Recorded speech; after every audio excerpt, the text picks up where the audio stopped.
Minnesota's overall unemployment rate is down to 3.5%. But for African Americans in Minnesota, it's 14%.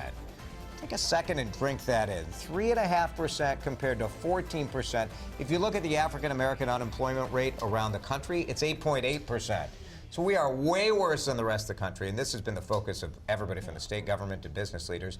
But Reg, you were working on this story this week. The first question, I think a lot of us, when you hear this number, you're like, holy cow, how is this possible here? What is going on? Why is this unemployment rate so high? I think that's what people are trying to figure out. 14.1%. I mean, and that's up from 11% just from last year.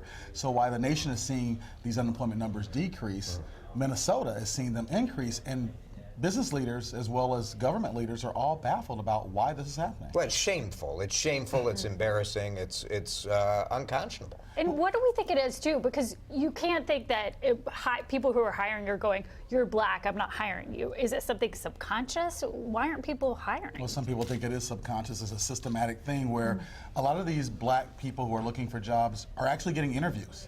They're just not getting hired.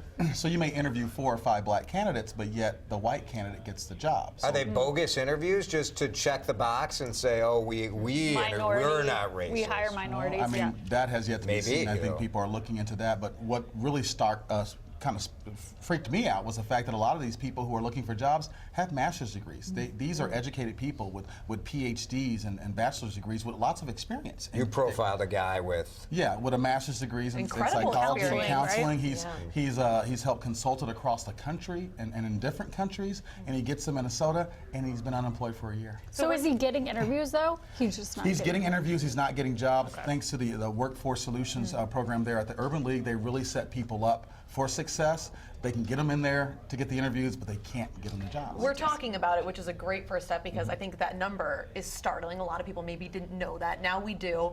But what can you do? What's being done to change this? Well, something that was done a couple weeks ago when I hosted the Equity and Inclusion Forum across the street at the Hilton, a lot of different business leaders, a lot of school districts, a lot of business people are just talking about it. Like you said, that's the big part. And a lot of people are recognizing that this number is so large, this gap is so wide, that they've got to do extra to catch people up. I mean, obviously, the conversation is so big. It is, but we have a dropout situation as well, where we don't have the number of African Americans graduating high school in the city schools in Minneapolis. Yeah, education gap. It's a problem.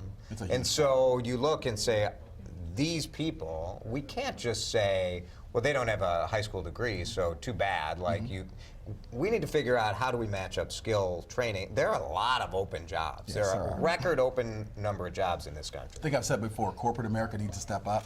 They say they need people to fill these jobs. They got to make sure they have the skills to be successful in those jobs. 14%. People need to remember that. It is very important. Startling.